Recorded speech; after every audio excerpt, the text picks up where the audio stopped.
the network for the AV industry. What are you listening to? This This is AV. This is AV Nation. This is AV Nation. Ready. AVWeek. Performing. Scan. Week. Online. This is AVWeek. AVWeek.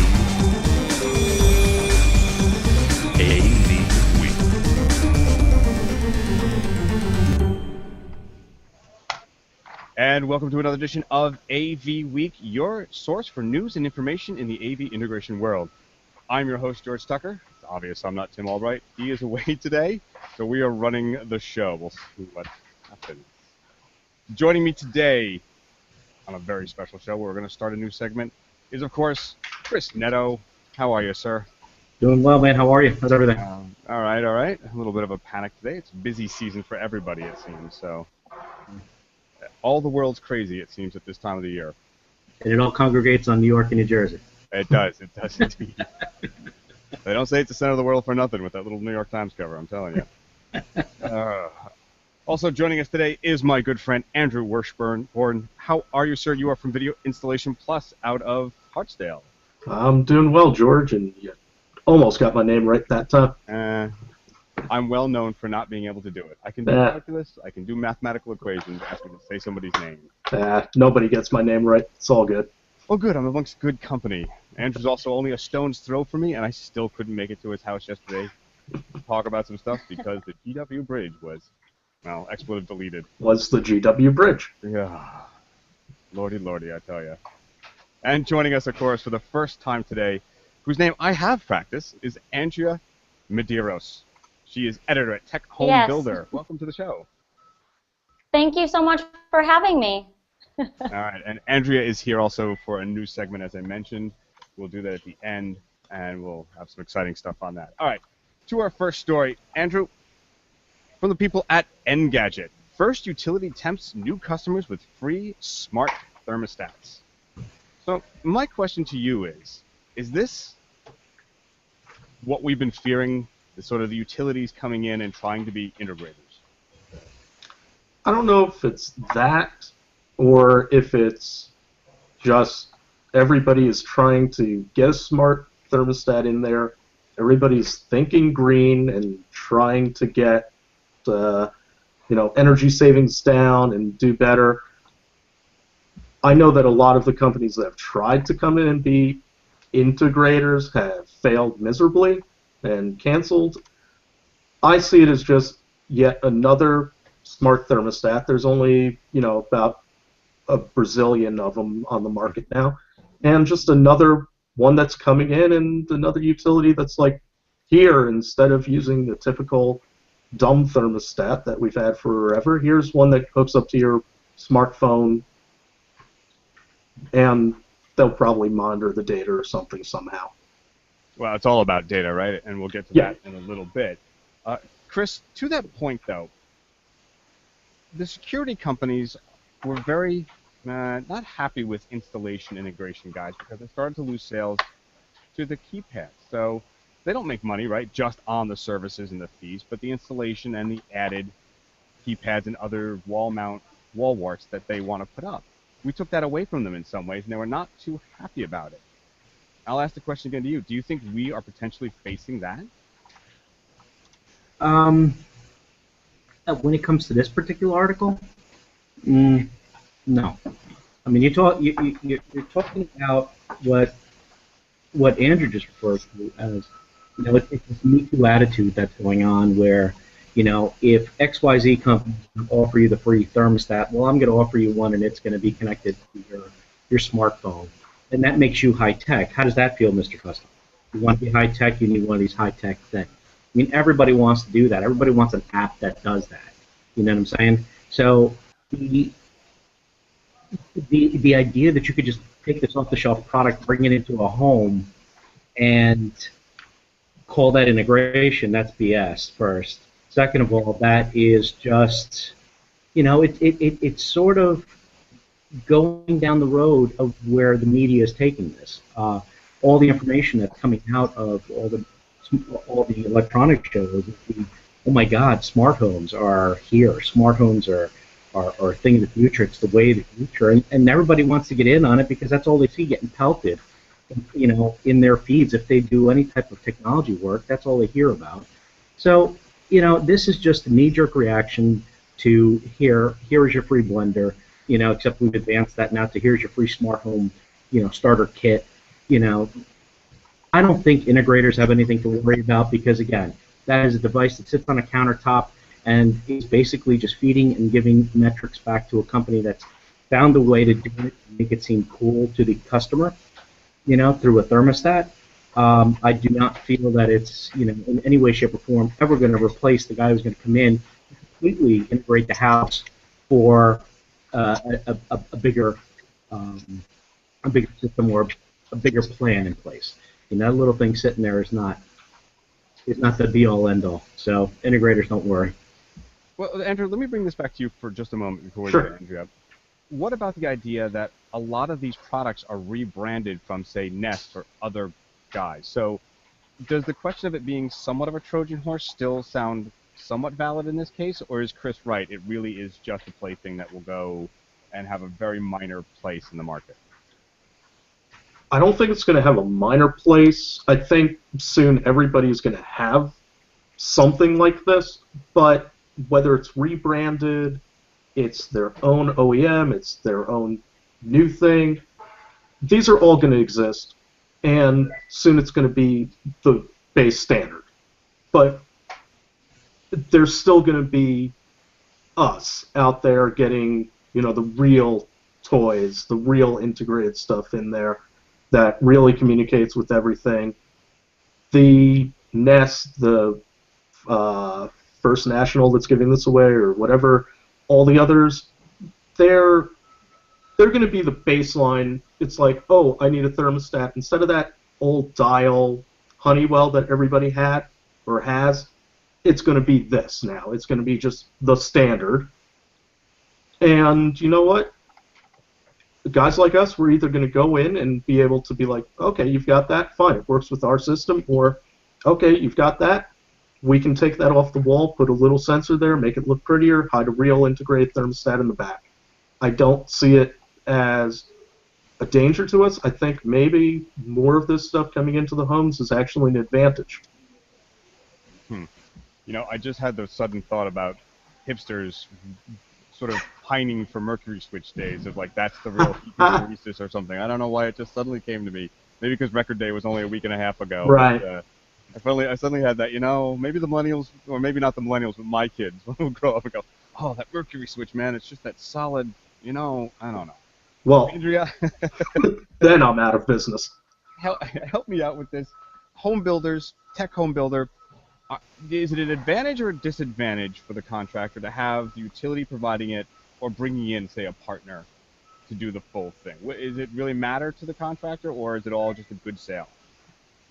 I think it depends what type of builder you're talking to, whether it's a production builder, a luxury builder, a custom home builder. But I completely agree with Andrew. The more of these thermostats that go on the market, the more overwhelmed these builders are. Because keep in mind, we go to a show like the International Builders Show, there are so many different companies now pitching their thermostat and why it's better than the other. So these builders become completely overwhelmed over which one to pick and which one works, which one doesn't work. And then as these thermostats, as their customers start to have problems with them and they're on the hook for that, they're going to learn more and more that they want to have an integrator in there helping them out, dealing with those technical problems, because if you just pick up a thermostat and install it in the home and there's an issue, it's a bigger problem down the line with the customer. Can I just respond on that? Jump in. My understanding is that's why a lot of the guys that were providing these smart home features actually got out of it is, yeah, they can throw it in and, oh yeah, they make money on the service contract, but their guys have no idea how to handle the service. They have no idea how to troubleshoot or fix it when it does happen. So once something does break, they had no idea what to do, so they pretty much got out of it.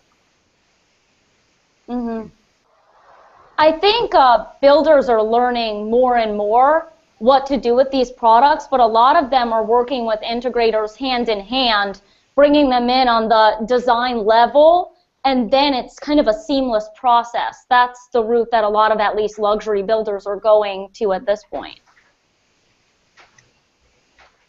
All right, well, let's continue on a subject that's similar to this. I'm trying to thread it through. From our friends at Digital Trends, we have the 7 sensors within... Ooh, I just did a bad thing. The 7 sensors within the sensor might be enough to make your home brilliant. All right, on a similar vein, this is about a startup company that says they have one sensor that connects to one hub that does it all. All right? Chris, we've talked about this in the past. One sensor does it all. It's sort of the centralized versus distributed model, right? We all fight about this in programming. Do I have a centralized processor or them distributed all over the place? What are your thoughts on being able to do that all from one little box? I doubt it.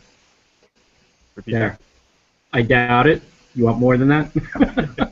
I doubt it. I seriously doubt it. I hate all-in-ones to begin with, especially when they're claiming such a big thing. There's no way, you know. Truth be told, this may be possible in their vision of it. But if you're gonna tell me what those 7 things are that they're monitoring, I could probably call BS on at least 5 of those right off the bat. So you're asking the wrong guy. I'm not the all-in-one person for this. Sorry, George, I don't buy this one.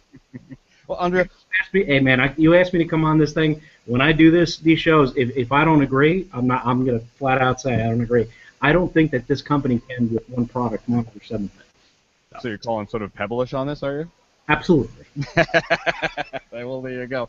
Well, Andrea, one of the features that they do promote on this is not only the opening and closing of the doors and being able to get that sort of sensor calibration, but about using it, say, for detecting water leaks. Now, this would be something I think that any contractor would want to put in, at least in the very beginning, in the first year of, say, the warranty on the home, yes?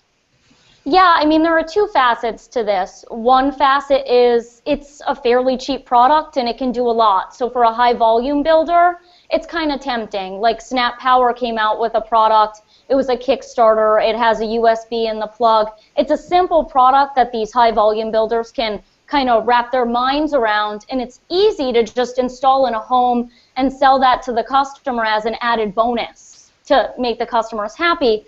But the other problem that comes with this is a lot of the builders have been burned already on products that haven't worked, or companies that are just starting. So they're kind of worried that they're going to get burned again. So there's a certain fear out there. But the idea of a sensor is definitely appealing, because the whole thing with builders now, what they're learning is that, you know, the world is going far beyond electronics now, and a lot of people are worried about, you know, their water quality, they're worried about leaks, they're worried about detecting a fire, and there are all these so-called technologies out there now that can detect that. And, you know, we talk to a lot of builders, and they're concerned about what moms want. You know, there are several articles out there that say moms make about 90% of the decisions in the home, and moms tend to care about those security and safety issues. So for the builder, things like these things seem to appeal to them. George, can I respond to that? There's a reoccurring theme with the first 2 articles, and that is, and Andrew's nailing it on the head from, you know, I'm more on the commercial side than I'm on the residential side, but hearing the same theme is that the builders are looking for the easy, for the easy, for the easy. Easy is not always the best. When you start talking about the bigger picture or the bigger plan for the smart home, yes, it's great to put a little device, to put a little sensor in here. And, you know, from the builder perspective, something that's easy to make a package and sell it, that's great. Everybody wants to be able to do that, even on the commercial side to an extent. But what always tends to happen is you buy product A to do this, and then when you get that thing to finally do that, you realize that you need not just, you know, A to be done, but I could really use B and C. And that's where the integration of what we do comes into play, because most of the stuff that I work with or that we work with on the commercial side is not necessarily going to just do flavor A and that's it, and you can't do anything else. There's always an addition or more of a, obviously because they call it custom integration, there's a customized piece to it that we can add. And I think that's where the line is being drawn with builders, is that builders want to buy this product, put it in, stamp it with a, here's your package price. If you want the next level, here's another package price. So you're either going to buy something that is like, and I'm just throwing numbers out, you're going to buy something that's $2,000 or you're going to buy something that's $10,000. And there's no in between, and then you're going to find out with the $10,000 one that it still doesn't do what you want because they're limited. So yeah, it's all going down that same path of, it's a great introduction to what a custom install can do. It's great on our, to an extent. It's great for integrators and custom home guys on the technology side. It's a great introductory piece to it. I mean, if you know the Nest, great. It does X, Y, Z. But if you knew what the next step was, you probably want that more than the Nest. And yes, we could put it on your phone and your tablet. It's just that that's the talking piece that will lead to the next. And it's almost as if they have to take this, have it installed, let it fail, like I've seen in homes that have custom audio built into their house. The builders were going out and buying, speakers and these, kits for whole house audio, and then the homeowner would come in and it didn't sound right, or it didn't have enough bass, or it wasn't the fidelity that they were looking for. So yeah, it's the same story. The intercoms, the whole house audio that we've been dealing with for years. That's sort of just right now not even brought up in conversations because it's not sexy enough at this point. Now it has to be smart. Those things were failures too, and that led to people coming in and putting in the better sound systems, the audio systems. It could have led to home theater media rooms because that whole thing. So that's my take on it. Well, let me let Andrea respond here, because Andrea, I think your phrase "simple" is more than just what the word it denotes. Of course. And when you think about builders, there are so many different types of builders, and keep in mind, there are millennials buying their starter $200,000 homes, and they want tech. So some of these ideas are good for a builder like that, who wants to put some tech in that $200,000 home when you can't put in, full home audio and all of the things that can be integrated in. That's where I think these tools are really good for the builder. Andrew, let me ask you this then. Is it more of a case that the builders see, and as Andrea explained, and then also qualified, that some builders may see that simple as very straightforward? It comes off a shelf, I put it in, you click it, it's done.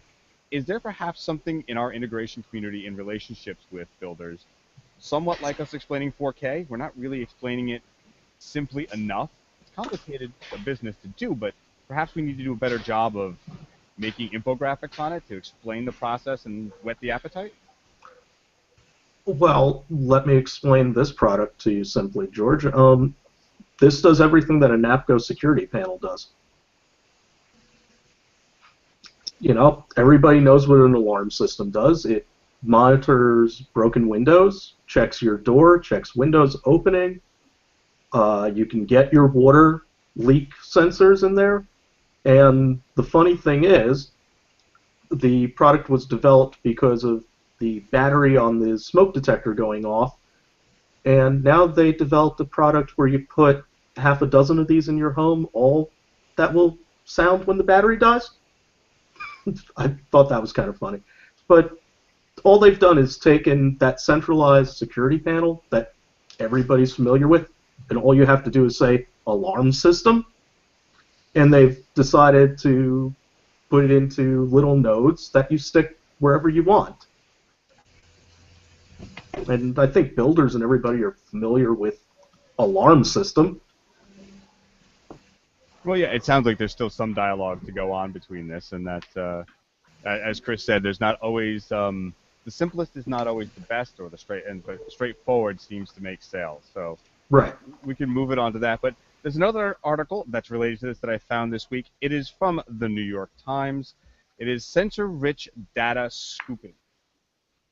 Very interesting article about the macro side of finding this data. They're talking about GE and others trying to find data not just for your home, but in a global city, statewide sense. There were some articles about the building Internet of Things, the BIoT, a couple of months ago, how they're sort of looking to do data sharing and energy buying and that kind of thing using this very deep data. Chris, I'm going to start off with you. We are more and more, as integrators, getting into the HVAC, the energy monitoring. That's all really big selling points for getting that gear in there, in addition to making my lights pretty and having a nice keypad instead of a light switch. How well can we integrate into this, and do we want to? You mean the bigger picture of Yeah. the smart city? So, I mean, you do a number of commercial projects, right? Yes. So from a commercial aspect, beyond doing the huddle rooms, the boardrooms, and sort of the overall, how are we doing with our energy, we can tap into this grid eventually. There's this deep data that you're now going to be part of, say, a buying group, to understand and help maintain a good price for energy. Are we willing to do that, or is that something just too scary to conceive? Maybe right now in the AV world where I play, maybe that is a pie in the sky dream. We all want to talk about it. We all go to conferences. We all talk about the bigger picture of IoT and stuff like that. But every time we go there, we always just drill it down right back to where we are comfortable. Well, I think it does come back to that, George, the uncomfortableness of, how do we explain this to a customer? Because when we are talking, we're typically talking to the customer sitting in front of us. And to talk that big of a picture is, it's daunting. It's kind of scary, I guess, from a, you want to, how do I put this? Because now I got 1,000 things running through my head. The data that you're looking for is there's a lot of numbers there.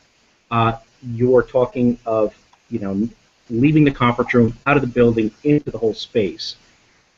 That, I don't know, man. That I don't know where we even begin those conversations, because a lot of the times, for me on what I do, the customer's like, let's get right down to where this is. I mean, we've talked about integrated buildings at conferences and stuff like that. We think it's a great idea, but there are so many, within the integrated building or the commercial building, there are so many pockets of the resistance, I guess there is. It's not just the AV guy, and we've talked about this, how we speak the different languages within a building.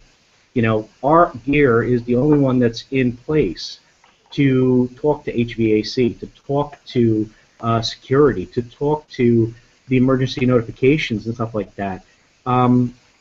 We can do it. It's just a matter of now getting past that resistance of everybody who is sitting in their own silo saying, you know what, we don't want your devices touching ours. I think that's our first hurdle to get through. Andrea, from a builder's perspective, builders don't build just single houses. They sometimes do developments, and there's a sort of larger picture there. Is there any discussion or interest in that aspect of the sort of tech of home building? Are we looking at people making, long suburban neighborhoods that they build up, looking to get that buyer's group mentality and have deep learning data to be able to say, we can get you the best price in this community to have energy, and that's an attractor? I think that a lot of multifamily builders are thinking about this. I think at some of the shows that I've been to in the past year, they're looking into things like solar first. That's what they're dipping into in a community, trying to figure out how much money that's going to save, putting solar on, say, a parking garage and having that light the hallways. And I could see maybe collecting that data and seeing how much can be saved But it really depends. Builders are at all different levels of this right now. But I mean, it's definitely out there that it's not just about electronics anymore. There's a demand there for smart HVAC, smart indoor air quality, smart irrigation. And I think we'd be silly to think that eventually we won't be collecting that data to figure out how to be more efficient. Andrew, from the same perspective, what are your thoughts on that deep learning data? I mean, we're going to do it in our homes. The Nest was always a concern when people knew that Google was buying it. Now they have our data about everything we do in the house. Well, they already did. 7 sensors. Who needs to know how often I use the bathroom? You know, I mean, it kind of gets a little personal, no? Well, Google already knows everything about us. I mean, True that. You know, they're listening to this right now. I mean, there's two things. One, we can already access some of that data. We can already talk to all the systems and show it to our clients and be like, hey, this is how much you can save by using all of this stuff, and this is how much you have saved by using all these different smart appliances and thermostats and everything. It's just, it's not easy, it's not simple, and it's not sexy yet. So the average person, their eyes will either gloss over or they don't care. As far as collecting the data, come on, it's 2015. Everybody knows that collection of the data is where all the money is and what everybody's doing with it. That's, you know, so that'll happen because the companies will want the data to do everything from sell you ads to figure out new products or how to build something. Well, and part of the, I guess, the discussion and the concern is you say they're not interested maybe from the energy level, but how many times can we now really record in any of these control processors that are on the market say, well, you've really downloaded those Disney movies a lot. There's no kids in that house. Now, who am I to judge? But, right? I mean, how finite do we really get it? And what this makes me think of is, how often do you recall someone asking for, can you write a time bomb into a code because someone may not pay their rent or pay something? It sort of gets on that same level of really being intrusive. Yeah.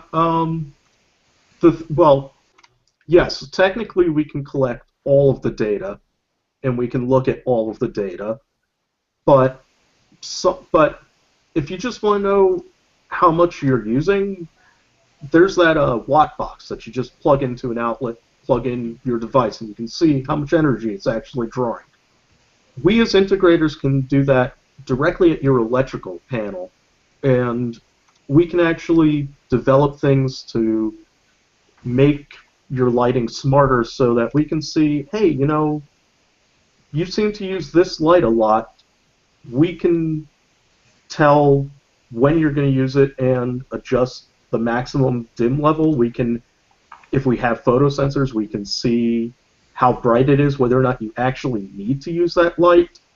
Now, you know, I'm not saying we go Big Brother on everybody on this, but, you know, the chance is there that the technology, if set up correctly, can be smarter than the user and can make lives better. Will it? That's yet to be seen, and like I said, it's still not simple or sexy, so it's not easy to do yet.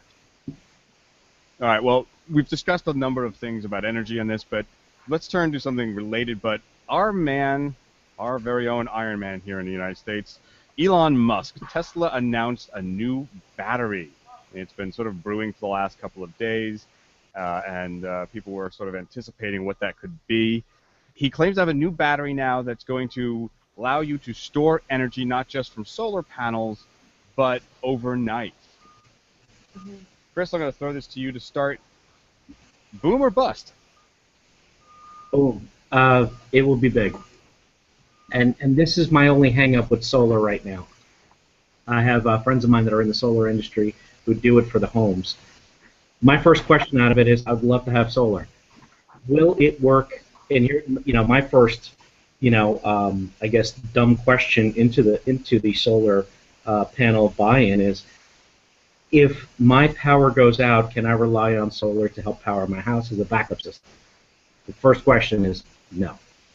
So what if I buy it outright and not do the solar buy programs, which are, you're buying into it, you're sort of giving power to these leasing companies that are, want to take some of the power that you're collecting and it'll lower your rate and all that. My first concern when it comes to solar is, can I have it? And can I use it when I need it in an emergency situation, such as Sandy or Irene, when we were out of power? I would love, there were bad days during Sandy, but man, it was nice and sunny right after Sandy. I wish I could have harnessed that. That would have been great. But no, and the primary reason is the battery technology is not there to do it. So if Mr. Tesla, the guy who can make the cars work right with an all-electric car, if he's saying he can do it, I'm not going to put it past him. Plus, he was an Iron Man, so come on. No? Exactly. Well, Andrea. But that's my thing, George. If I want to do solar, the first thing, the whole clean side and green side of what solar brings is, I would love that to be my backup system. Why can't I have free power? Why can't I just store it? And when I need it, boom, I at least got enough to keep my refrigerators going and, a light or two in my house going. That's all I'm asking for, but the battery technology hasn't been there. At least that's what my friends in the solar business are saying. You would need a room in the house filled with the existing batteries that are on the market today to power that, and they wouldn't be that great to begin with. So, right. Please improve the batteries. Well, Andrew, I'll throw this to you a little bit because we have often sold backup generators. They're usually diesel fueled. They're attractive to the home buyer for the reasons that Chris Neto said, but would this kind of battery technology actually be more attractive? Would clients see it as greener? I think at this point, the way the market is, they see it as sexy. Energy efficiency is sexy right now, and this product, I was surprised. It's called the Powerwall, I believe. They announced it last night. Yeah. We actually have a story on our website, TechHomeBuilder.com. So we were obviously very interested in this product ourselves, but it's not that expensive. It's around the $3,000 range, and it's also not that big.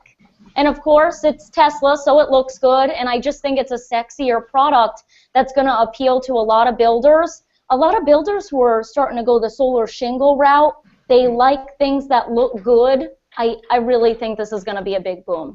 And what about the fact that this may have the buy-in from the electric companies? Because it's talking a lot about, and their sales were talking about, off-peak demand surplus. So using your power stored to help the grid out when there's a peak power. I mean, maybe. Yeah. Maybe they'll be on board, but I mean, this is going in the direction of taking people off-grid, so I'm not sure how on board they'll be. But yeah, they've been really good at marketing it. Yes, and the reason I asked that, though, is that because Walmart was involved, and they said that they were working with their local utilities to help in sort of a load shedding during peak hours, that they would use their battery backup power, and they're one of the sort of test beds that Tesla used. And it seems to me that we're either indicating that our utility grid is of substandard quality, or it's just overwhelmed by population growth, and or maybe both. I'm not sure, but it seems that that would be a benefit to both the electric companies and the people looking to be, quote, off the grid. Maybe. I mean, I think there's, it's definite that our grid seems outdated. Our rates here in the Rhode Island, Massachusetts area went up over 20% this year. So that makes a product like this even more appealing in certain markets. Hey, George. Yeah. Just, speaking of the power grid, 60 Minutes recently did an episode regarding our country's infrastructure. Yeah. And that's one of our biggest ails right now, is that we have an old, copper wire infrastructure that's been in place since God knows how long, and they have done nothing for it. I mean, you remember the blackout that we had X amount of years ago, or 10, 12 years ago in New York City, where everything went out. They updated a few things. We're not talking about a major update to our grids and how the power is distributed and updating those, the distribution of it. I think there is an inherent problem as well, and there's money that's going to be needed to do that sort of stuff. And Andrew, I was going to throw this to you as well, because Chris makes a good point. You and I both live in Westchester, considered both the single wealthiest and somewhat troubled county in the entire nation, if not at least the entire East Coast through Ohio. You live what I described yesterday to you when I was trying to find you in the deep woods of Westchester. Not quite the mountains. You've seen the brownouts. I've seen them. Do you have a backup system for your house, and would you tend to go this way because you can charge overnight and stuff like that? Well, I live in a co-op, so I don't have, But during Sandy, I use the UPS that my computer is usually on as my backup for recharging my phones and things, because I was actually without power for a week, and I wound up having to stay with my parents because they had power. But if I could get solar, I would get this battery.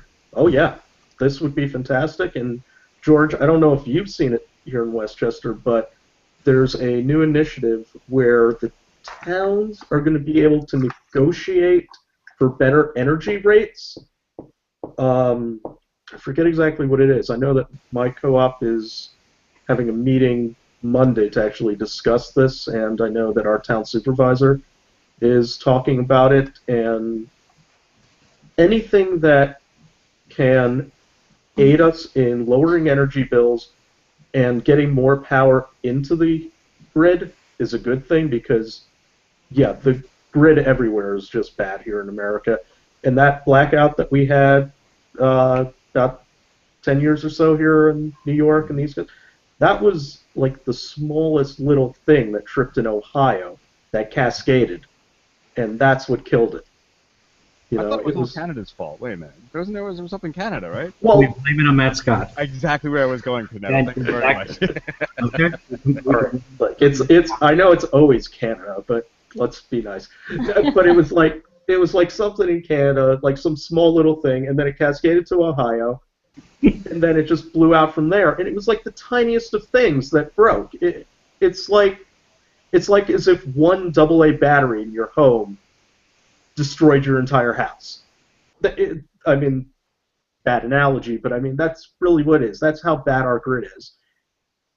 Solar is great. It's always there. The only problem is you need a battery that's built well to store the energy, because, unfortunately, the Earth moves and the sun doesn't always shine over you.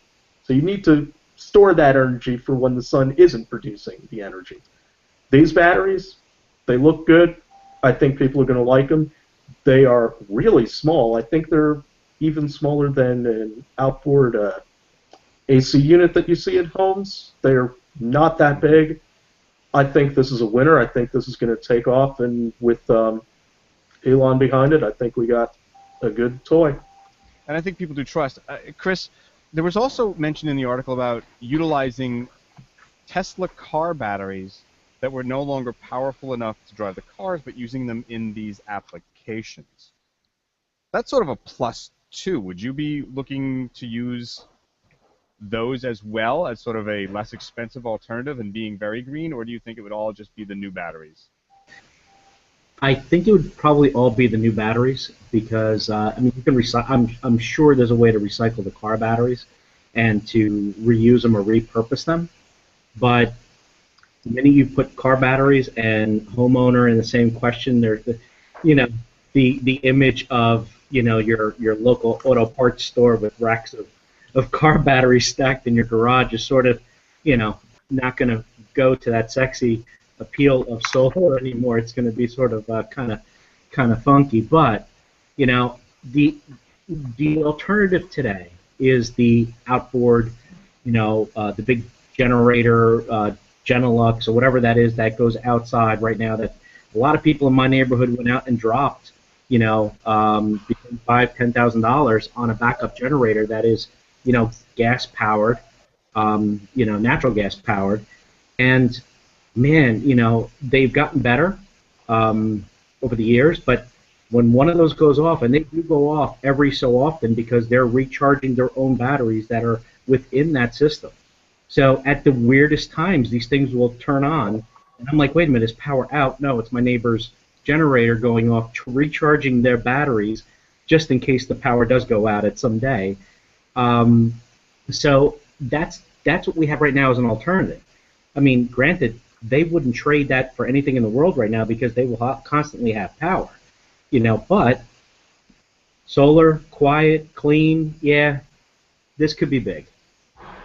No. George, can I just respond on that? Jump in. Yeah, I don't see a problem with recycling the old car batteries from the Tesla cars. I mean, obviously, you just repackage them into the sexy shell, but if they're no longer good enough for running the car, but they can still provide energy at some point for the grid or for my home, and you can put them in that sexy little shell, sure. I mean, let's recycle them. Let's keep it going, because it makes sense, and if they're still working, why toss them? They still can serve a purpose and still help. So I think, yeah, if you tell them, oh, it's a car battery, yeah, a homeowner's still thinking, a typical, car battery. But if you tell them it's a recycled battery, they might be happier with it. And if it's got the same, white packaging that they're showing, nobody's going to know. It's not ugly. Well, and it's also coming from the makers of a sexy electric car. Exactly. Prior to that, your choice was a freaky three-wheeled, wacky-looking Prius. They made the electric car that people want to drive. Yeah. Well, So, my maybe question I'm with you on this one, maybe.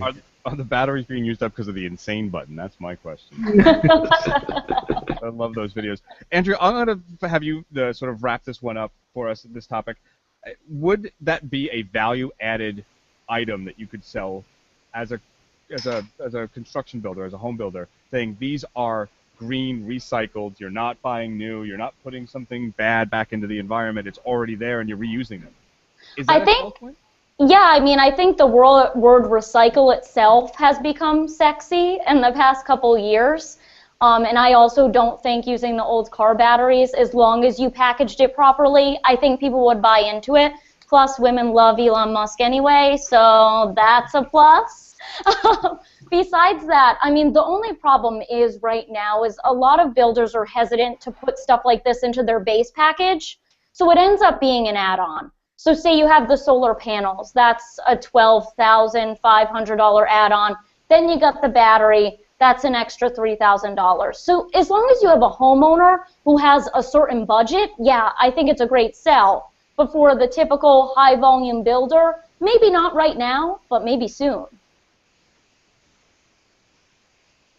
Sorry, had a little. So what we're saying is basically leave it to Elon Musk to bring sexy back to recycling. Exactly. I think I may just have the show title there. I think so.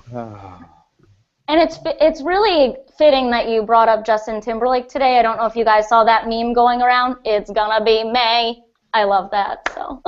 I have yet to see that one yet, but you'll have to Google it.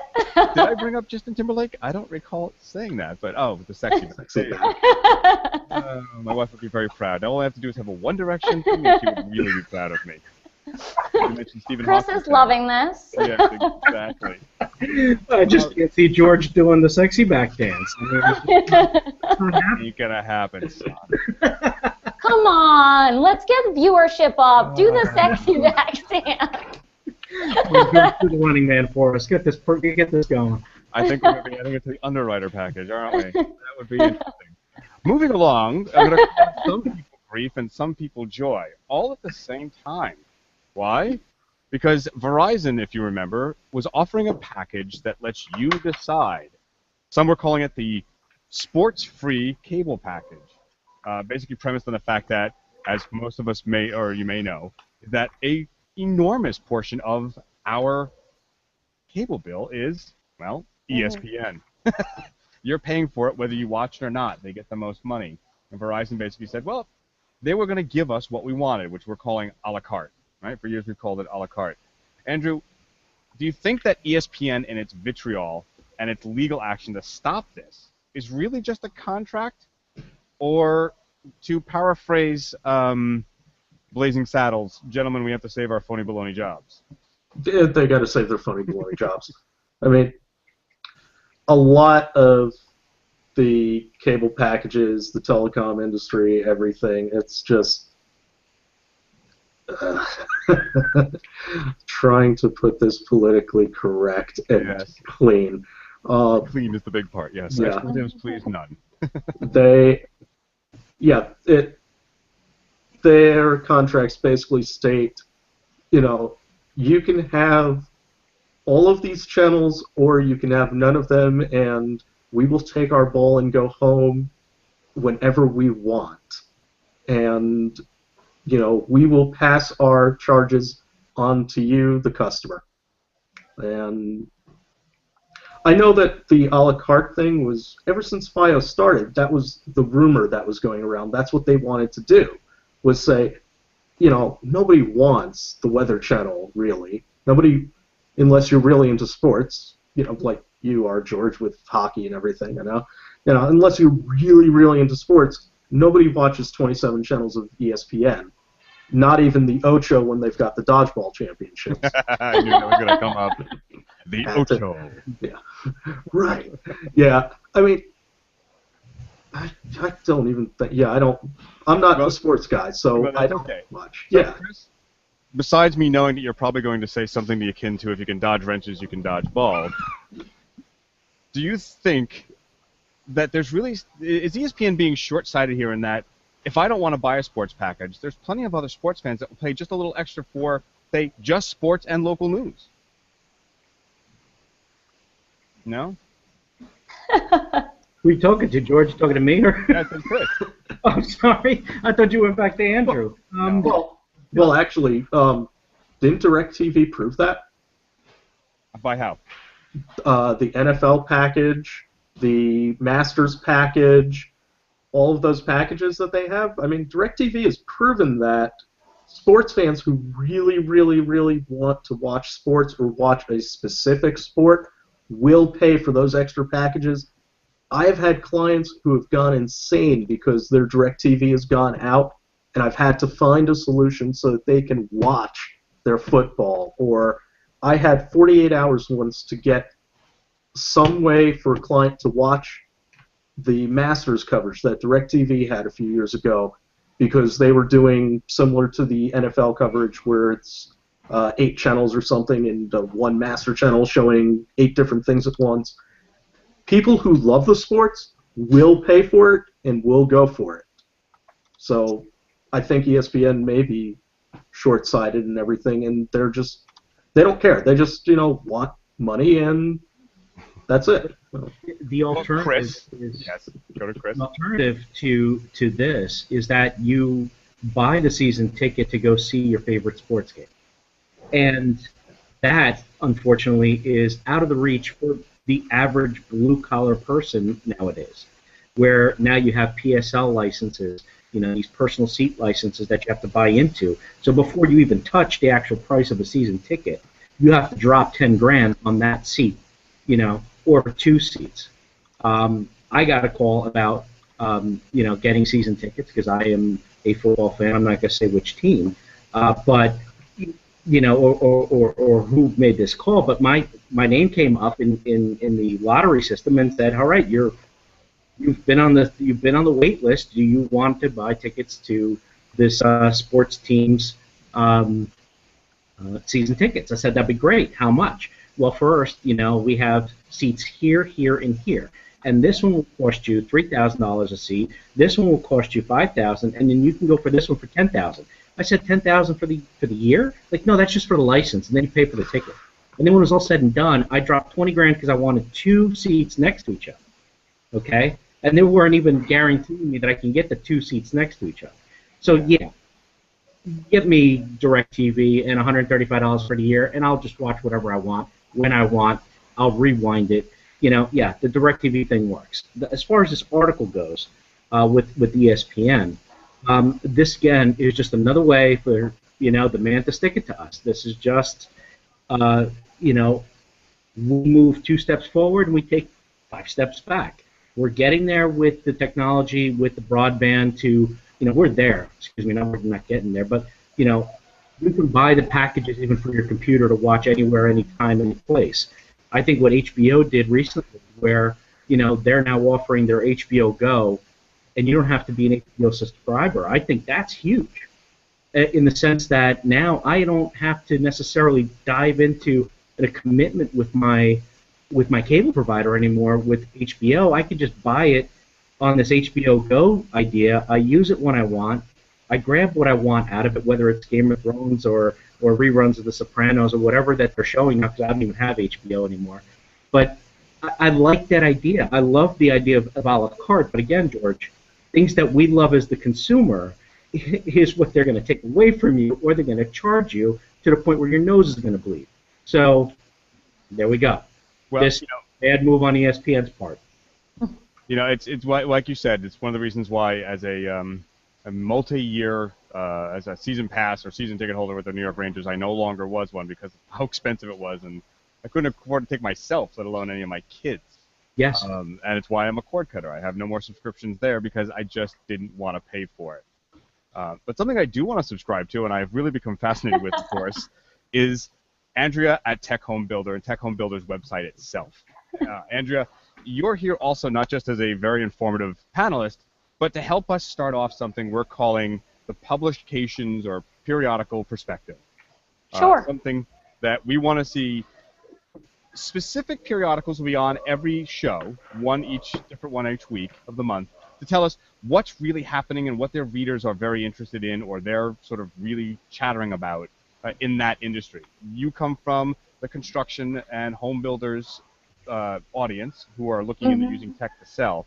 So let's tell the audience a little bit about TecHomeBuilder, and then you have about 3 or 4 stories you want us to know that your readers are really interested in. Sure, definitely. First of all, loved your segue. Everyone should go to techhomebuilder.com and click subscribe on the top right-hand corner. We do put out a weekly newsletter for builders and integrators and manufacturers every Tuesday. So if you subscribe, you'll just get a link to some of our stories that we put out that week. And you can, of course, always go to our website to check out some stories, too. We have an editorial staff, and I'm part of the editorial staff, but we also put several events on throughout the year, and that's what this first story is about that we're going to talk about. It's my top plays from the TecHomeBuilder Summit, Think Sports Center. So here at TecHomeBuilder, we've just introduced the multimedia side to our company, and that's why they brought me on. I'm a former news reporter, so I do kind of the video, I track some pieces, put little packages together, and at the top there you can see on your screen a video we put together at the TecHomeBuilder Summit. Now at that summit, basically what we do is we bring what we call 100 decision makers together. Those are builders. We bring them together with integrators like a lot of you guys and also manufacturers. The big thing out there is there's so much tech out there, and a lot of the builders aren't sure what platform, what products to use. There are hundreds of them out there. So what we do at our summits is we kind of bring everyone together in a small space. It's not like a trade show, it's a smaller summit. So we talk to these builders. They get a lot of one-on-one time with integrators, with manufacturers, trying to figure out what's the best product, what's the best platform for them. And we also talk about a lot of ideas in the industry, like some things that came out during this event is millennials and boomers and how to tap into that market, and the personalization, which comes right off of what Verizon is doing. A lot of millennials want personalization. I think about 38% of millennials have tattoos. So they want their home, they want their technology, they want everything personalized. So some trends like that come out at our summits. Now on the editorial side, we write about a lot of these trends. We write about a lot of success stories. We had Lennar's Emily Frager redefining the role of the builder. We talked a little bit earlier about how these builders, they are for professionally installed products, a lot of them now, because they've been burned so many times, and they're on the hook for these products. So we talk about trends like that. Emily kind of talked about how builders can't rely on retail anymore. They have to get educated and become the retailer themselves. So we also have a story on our website about that. And now another kind of bucket, we call it, is an opportunity for you integrators out there to send us really cool projects that you're working on. I'm not sure if we can pull up the Arkansas American Dream Home. It's a really cool home that we showcased. It uses the Elon system, completely integrated home, really cool pictures, and we get a lot of hits on stories like that, a lot of clicks. So any integrators who are out there and would like to showcase a really cool product they're working on that they think builders could learn from, we're always looking for people. Another thing that we've been working on, we're launching a few other newsletters at the end of this month to the beginning of next month. We're going to have a luxury newsletter, a contractor newsletter, multifamily, production. We're kind of breaking them all up on top of our typical insights newsletter. We're talking about one of our stories is an elite builder-integrator relationship.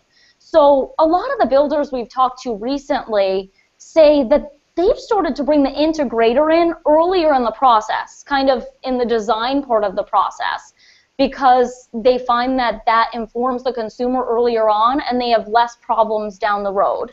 So we've done a couple different stories on that, and we also have a story coming out in the luxury newsletter. I don't have a link to this one, but it's called Building Bonds, Not Just Buildings, and it's about the trust that builders, integrators, architects, the trust that's built between them to kind of work with each other and satisfy the consumer. So we talk a lot about that sort of thing, and I can open it up for discussion if anyone has any questions. Well, first of all, I want to say that I was just schooled by a real pro on how to deliver content. That was just a thing of beauty. I'm a hack.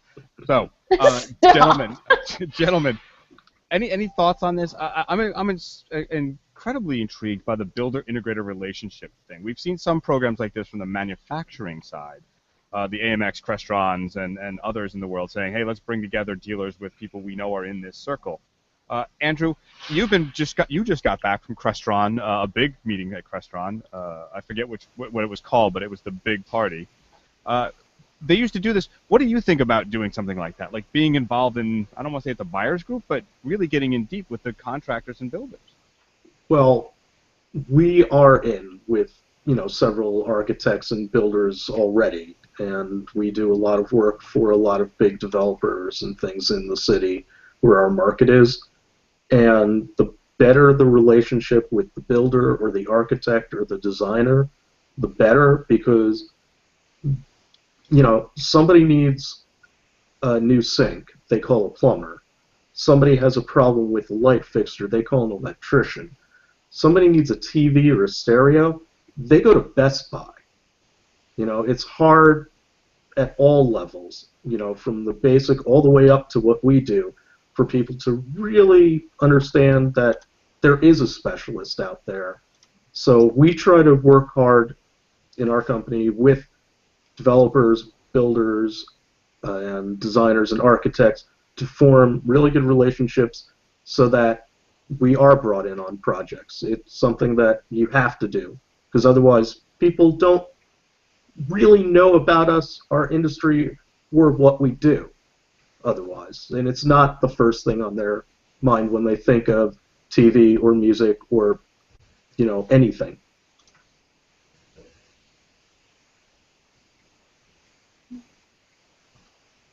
Sorry about that. I'll edit that out. Yep. Hey, Chris, I'm going to go to you on this. So you're in the commercial side. This has an application on the commercial side. I know you're part of certain things like this, but this is beyond a manufacturer. This is an industry group basically saying, hey, let's really talk. Are we missing that? And what more can we do to bring all of us together? Yeah, no, I definitely could see some positives in this. Anytime that you can have, a forum or a seat at the table to talk to the people that are out there, I find to be a huge plus.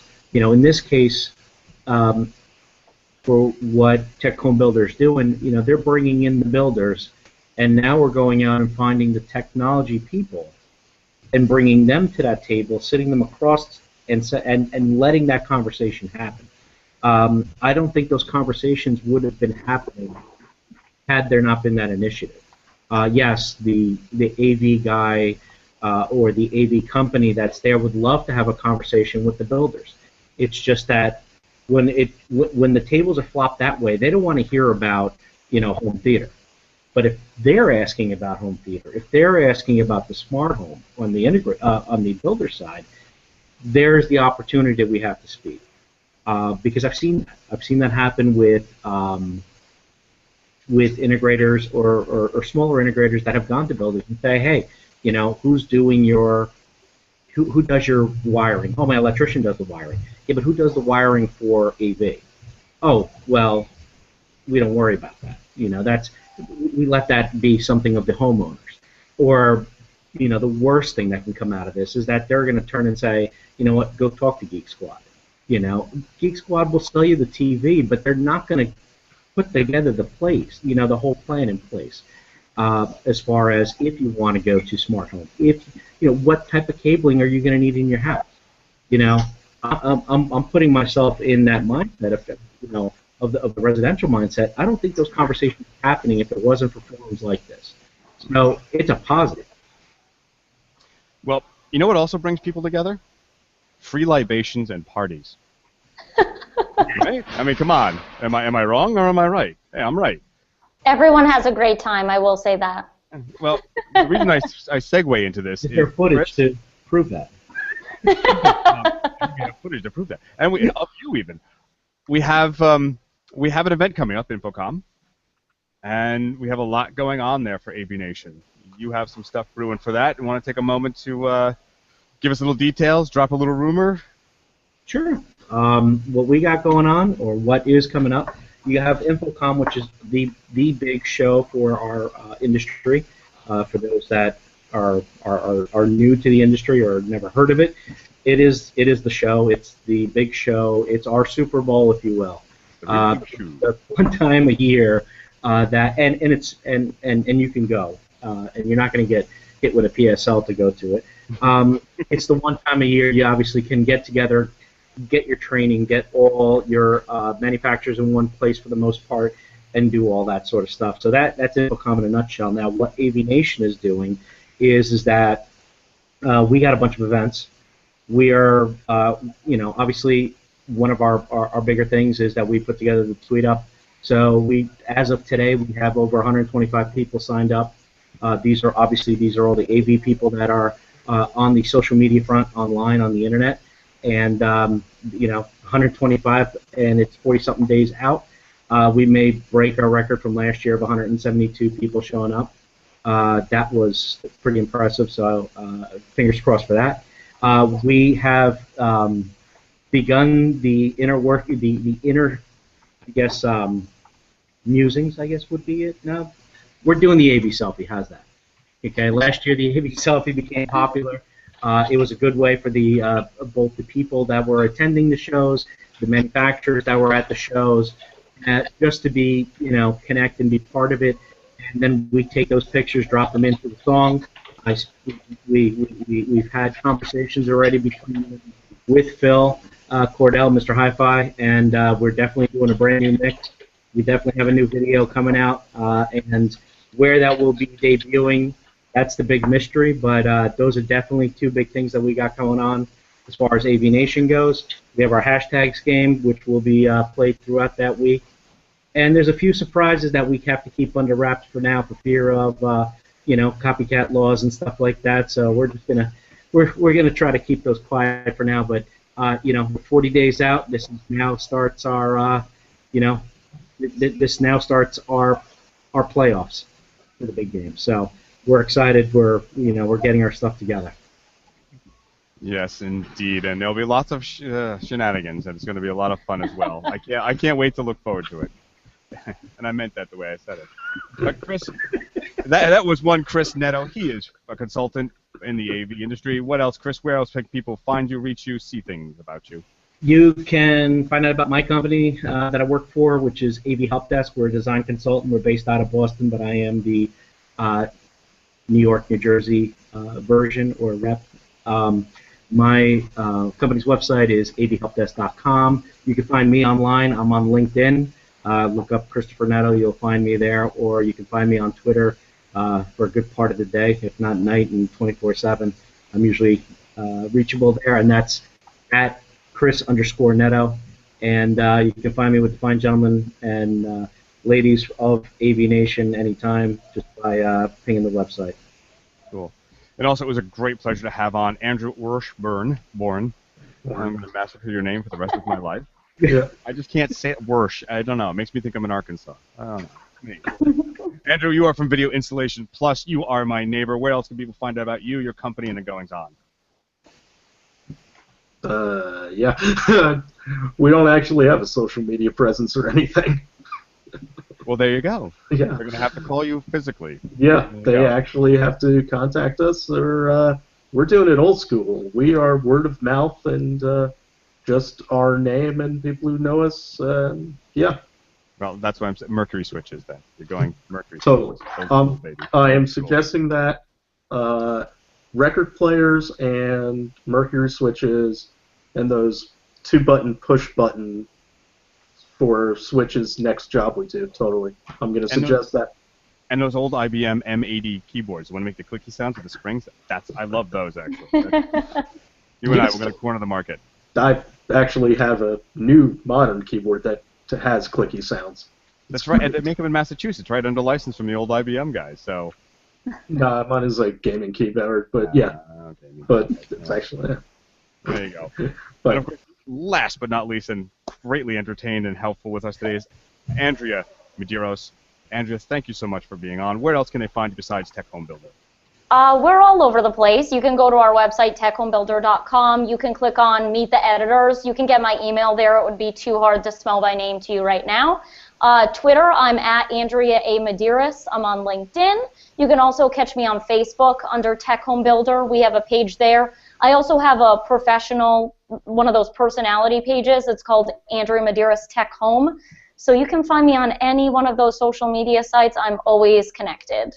And you do a Twitter thing for Tech Home, a chat. Yes, we do a tweet chat every Thursday at 3 o'clock. We're always looking for industry professionals to weigh in. We talked about saving water this week. We talked about tiny homes last week.